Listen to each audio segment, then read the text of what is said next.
Hello, I'm Rose Fernandez, candidate for Wisconsin State Superintendent.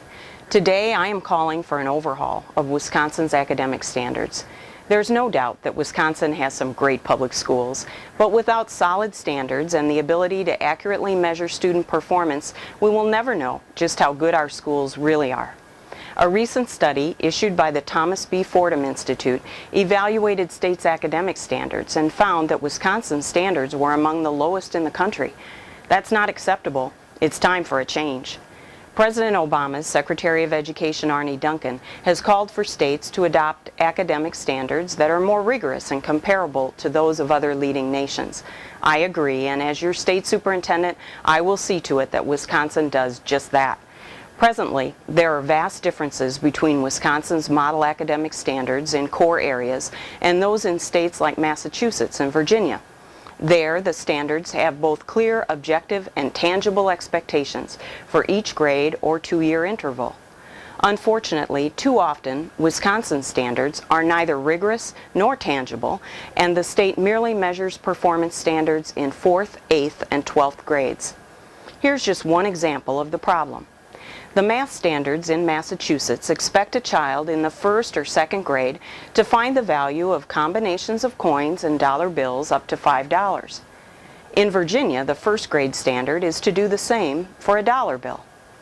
In Wisconsin, we challenge 4th graders to master change combinations up to 30 cents.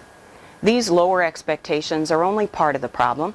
To function as standards, every goal needs to be clear, concise, content-specific, and geared toward progressively higher expectations.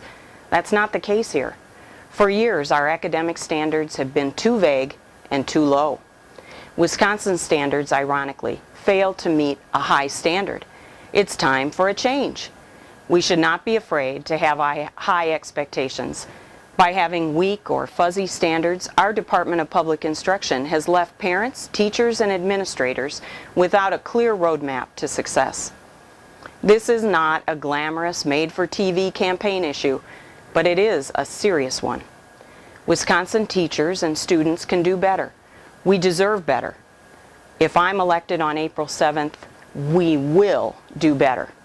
In my first 100 days as state superintendent, I will bring together teachers, parents, and employers to start the process of having new rigorous and tangible academic standards in place by 2010. This debate is not about federal or state education mandates.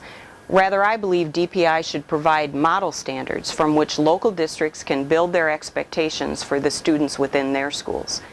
We also need to improve the state's assessment system at the same time as our standards are upgraded. Assessments should be made more understandable to parents. They should be relevant to students who need to understand that the assessments are meaningful for their work careers and their preparation for technical college or four-year colleges. The results should be available more quickly, and they should help employers and colleges gauge students' readiness. It's time for a change. I will bring the parents, teachers, employers, and education leaders from around the state together to build a set of standards that are understandable, tangible, rigorous, and realistic. Teachers deserve to have concrete, understandable expectations, and our students deserve to be challenged to excel and have their success measured honestly. That is how we will build a new framework for excellence based on high standards. Since this campaign began, I have advocated rewarding education excellence, empowering parents, and protecting the taxpayers. We deserve higher standards, not higher taxes. With your help now and on April 7th, that is possible. Thank you.